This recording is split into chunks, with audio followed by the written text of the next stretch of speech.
ಅಂದ್ರೆ ಯಾಕೆ ಇಲ್ಲಿ ಬರಲ್ಲ ಮಾಡ್ಬೋದು ಅಂತ ಹೇಳಿ ಇನ್ನೂ ಒಂದ್ಸರಿ ಹೋದಾಗ ಒಂದು 100 ಗಿಡಗಳನ್ನ ತಂದ್ರು. ಈ ಮಂಡ್ಯ ಇಸಿ ಫಾರಂ ಇಂದನೂ ಸೈಂಟಿಸ್ಟ್ ಗಳು ಬಂದಿದ್ರು, GKVK ಇಂದನೂ ಬಂದಿದ್ರು.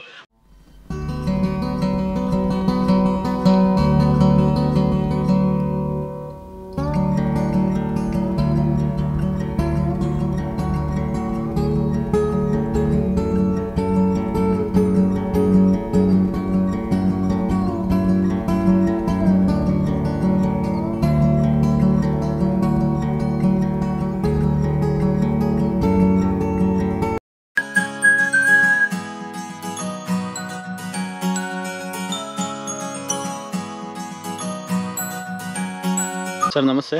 ಸರ್ ನಮಸ್ಕಾರ ಸರ್. ಸರ್ ನಿಮ್ಮ ಪರಿಚಯ ಮಾಡಿಕೊಡಿ. ಸರ್ ನನ್ನ ಹೆಸರು ಕೀರ್ತಿ ಅಂತ. ಈ ಗ್ರಾಮ ಬಂದು ಯಮಡಳ್ಳಿ ಗ್ರಾಮ, ಬೂಕನಕೆರೆ ಹೋಬಳಿ, KR ಪೇಟೆ ತಾಲೂಕು, ಮಂಡ್ಯ ಜಿಲ್ಲೆ. Okay sir. ಇಲ್ಲಿ ಎಷ್ಟು ಎಕರೆ ಜಮೀನಿದೆ ಮತ್ತು ಏನೇನು ಬೆಳೀತಾ ಇದ್ದೀರಾ ಸರ್? ಸರ್ ನಮಗೆ ಇಲ್ಲಿ ಒಂದು 3-3.5 ಎಕರೆ ಜಮೀನು ಬರುತ್ತೆ.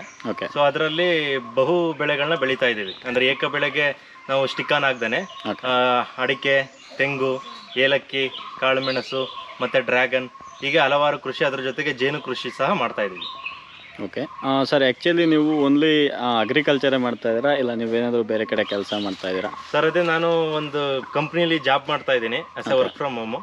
ಸೊ ಅದನ್ನು ಕೂಡ ಮಾಡಿಕೊಂಡು ಈಗ ಅದ್ರ ಜೊತೆಗೆ ನನಗೆ ಫ್ರೀ ಸಿಗುವಂಥ ಸಮಯದಲ್ಲಿ ನಮ್ಮ ತಂದೆಯವ್ರ ಜೊತೆಗೂಡಿ ಸೊ ಈ ರೀತಿ ಈಗ ಆಲ್ರೆಡಿ ಮಾಡಿರುವಂಥ ಬೆಳೆಗಳನ್ನ ನಿರ್ವಹಣೆ ಮಾಡುವಂಥದ್ದು, ಜನಗಳಿಗೆ ಇನ್ಫಾರ್ಮೇಷನ್ ಕೊಡುವಂಥದ್ದು, ಮತ್ತು ನಮ್ಮ ಮದರ್ ಪ್ಲ್ಯಾಂಟಲ್ಲೇ ಇರುವಂಥ ಗಿಡಗಳನ್ನ ಬೇರೆ ರೈತರುಗಳಿಗೆ ಕೊಡುವಂಥ ಕೆಲಸ ಎಲ್ಲ ಮಾಡ್ತಾ ಇದ್ದೀನಿ. ನಾನು ಅಲಾಂಗ್ ವಿತ್ ಜಾಬ್ ಅದನ್ನು ಮಾಡ್ತಾ ಇದ್ದೀನಿ. ಸೊ ಇದನ್ನು ಕೂಡ ಎರಡನ್ನೂ ಕೂಡ ಮಾಡ್ತಾ ಇದ್ದೀನಿ ಸರ್. Okay sir. ಇಲ್ಲಿ ಇವಾಗ ನೀವು ಯೂಸ್ ಮಾಡ್ತಾ ಇರೋ ಮೆಥಡು ಸಾವಯವನ ಇಲ್ಲ ಫರ್ಟಿಲೈಸರ್ ಯೂಸ್ ಮಾಡ್ಕೊಂಡು ಮಾಡ್ತಾರ ಮೆಥಡ್ ಸರ್? ಸರ್ ನೀವು ಸಂಪೂರ್ಣ ನೋಡ್ಬೋದು, ಎಲ್ಲ ಸಾವಯವನೇ ಮಾಡ್ತಾ ಇದೀವಿ. ಸಾವಯವ ಅಂದ್ರೆ ಕಳೆ ಕೂಡ ನಾವು ಭೂಮಿಲಿ ಬರೋಕ್ಕೆ ಬಿಡ್ತಿಲ್ಲ. ಅಂದ್ರೆ ಆ ರೀತಿ ಎಲ್ಲ ವೇಸ್ಟ್ ಪದಾರ್ಥಗಳನ್ನ ಭೂಮಿ ಮೇಲೆ ಹರಡಿ ಮತ್ತೆ ಯಾವ್ಯಾವ ರೀತಿ ನ್ಯೂಟ್ರಿಷನ್ಗಳು ಬೇಕೋ ಅದನ್ನ ಮಾತ್ರ ಕೊಡ್ತೀವಿ ಹೊರತು ಅದನ್ನು ಕೂಡ ಕೆಮಿಕಲ್ ಮುಖಾಂತರ ಕೊಡ್ತಾ ಇಲ್ಲ.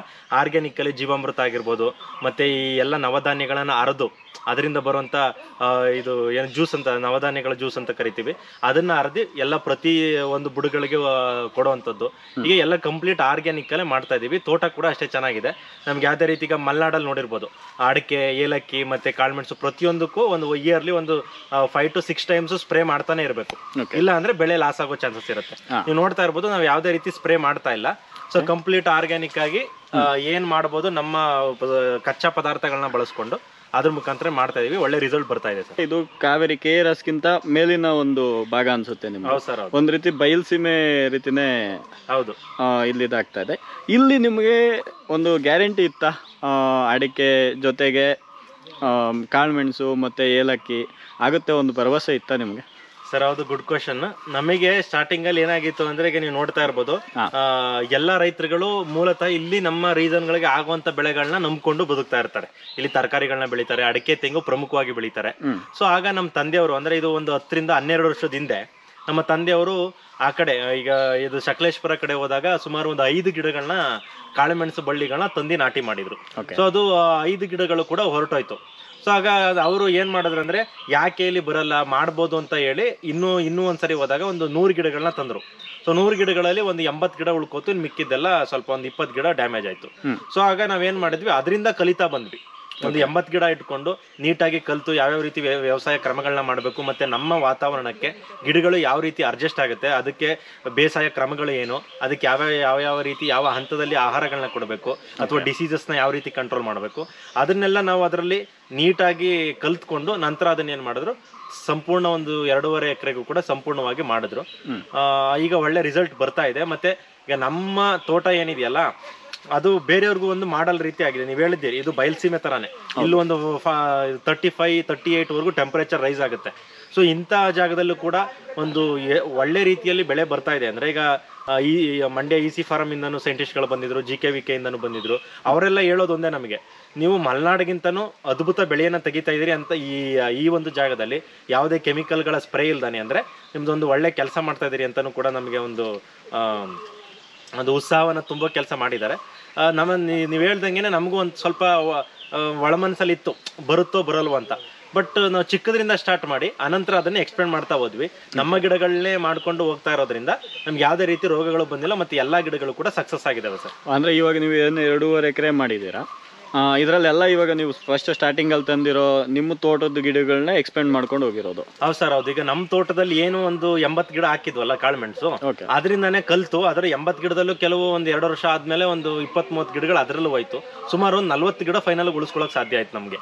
ಸೊ ಅಲ್ಲಿ ಏನೇನು ತಪ್ಪುಗಳನ್ನ ನಾವು ಮಾಡಿದ್ವಿ, ಮತ್ತೆ ಇಲ್ಲಿ ನಮ್ಮ ಯಾಕೆಂದ್ರೆ ಮಲೆನಾಡು ಬೇರೆ, ಅದು ಆ ವಾತಾವರಣನೇ ಅದಕ್ಕೆ ಅಡ್ಜಸ್ಟ್ ಆಗೋ ರೀತಿ ವಾತಾವರಣ ಇರುತ್ತೆ. ಬಟ್ ನಮ್ಮದಲ್ಲಿ ಒಂದು ಹ್ಯೂಮಿಡಿಟಿನ ಕ್ರಿಯೇಟ್ ಮಾಡಕ್ಕೆ, ಒಂದು ಆರ್ದ್ರತೆನ ಕ್ರಿಯೇಟ್ ಮಾಡಕ್ಕೆ, ಸೊ ಯಾವ್ಯಾವ ರೀತಿ ಕ್ರಮಗಳನ್ನ ಕಾಪಾಡ್ಕೋಬೇಕು, ಮತ್ತೆ ನಮ್ಮದಲ್ಲಿ ಸೀಸನ್ ಅಲ್ಲಾಗಿ ಬಿಸಿಲು ಟೈಮಲ್ಲಿ ಯಾವ್ಯಾವ ರೀತಿ ನಿರ್ವಹಣೆಗಳನ್ನ ಮಾಡಬೇಕು, ಈ ರೀತಿ ಪ್ರತಿಯೊಂದನ್ನು ನೋಡಿಕೊಂಡು ಸೊ ಮಾಡ್ತಾ ಬಂದ್ವಿ. ಯಾವುದೇ ಸಮಸ್ಯೆ ಆಗಿಲ್ಲ, ಚೆನ್ನಾಗಿ ಬರ್ತಾ ಇದೆ.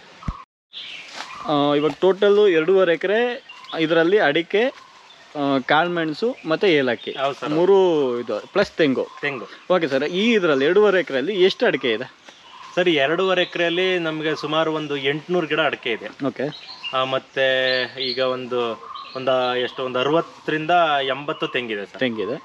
ಕಾಳುಮೆಣಸು ಸರ್? ಕಾಳುಮೆಣಸು ಬಳ್ಳಿ ಬಂದು ಅಂದ್ರೆ ನಾವು ಎಲ್ಲಾ ಮರಗಳಿಗೂ ಒಪ್ಪಿಸಿದೀವಿ, ಈವನ್ ಲೈಟ್ ಕಂಬ ಸಹ ಬಿಟ್ಟಿಲ್ಲ.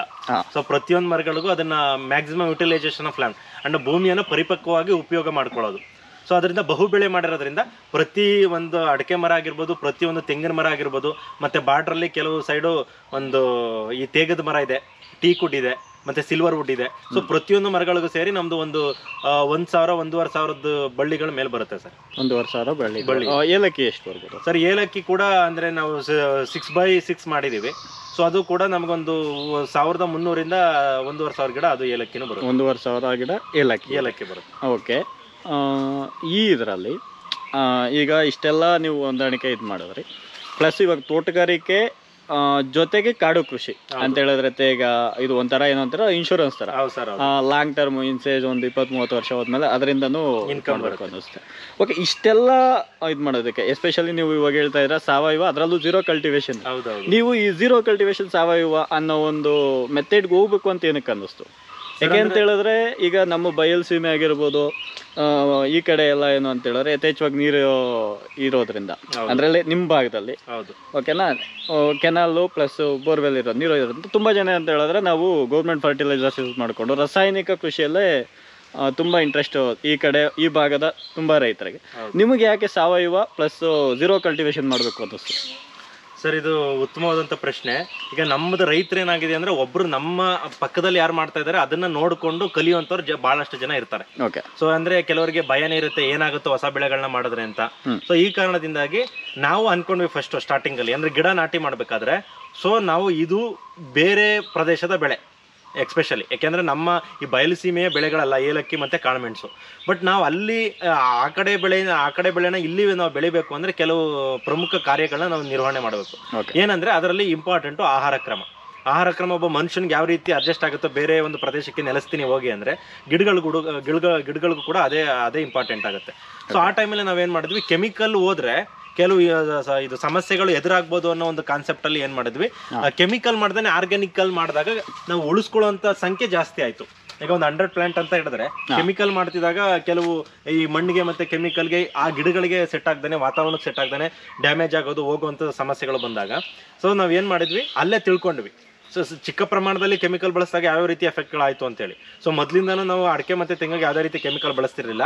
ನಮ್ಮ ಮೈಂಡಲ್ಲಿ ಏನಿತ್ತು ಅಂದ್ರೆ ಇದಕ್ಕೆ ಕೆಮಿಕಲ್ ಬಳಸಬೇಕು, ಯಾಕೆಂದ್ರೆ ಈಗ ಮಲೆನಾಡಲ್ಲಿ ನೋಡಿರ್ಬೋದು ಸ್ಪ್ರೇ ಕೊಡ್ತಾರೆ ತಿಂಗಳ ಮತ್ತೆ ಇದಕ್ಕೆಲ್ಲ ಕೆಮಿಕಲ್ ಕೊಡ್ತಾರೆ. ಸೊ ಆ ರೀತಿ ಬೆಳೆಸಬೇಕು ಅನ್ಕೊಂಡಿದ್ವಿ. ಸೊ ನಾವು ಅವ್ರ ರೀತಿ ಅನುಕರಣೆ ಮಾಡಕ್ ಹೋದಾಗ್ಲೇ ನಮ್ಗೆ ಜಾಸ್ತಿ ಲಾಸಸ್ ಆಯ್ತು.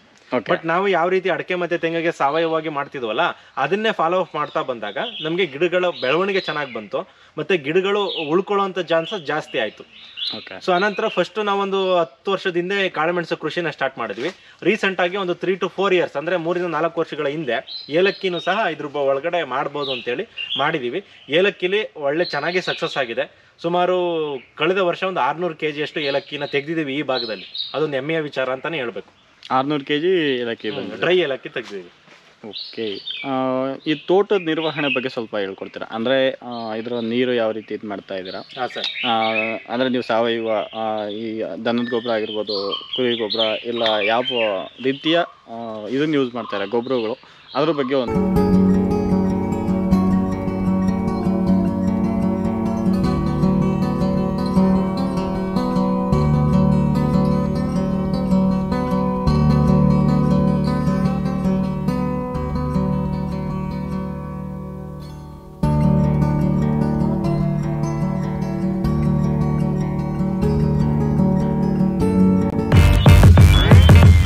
Damn.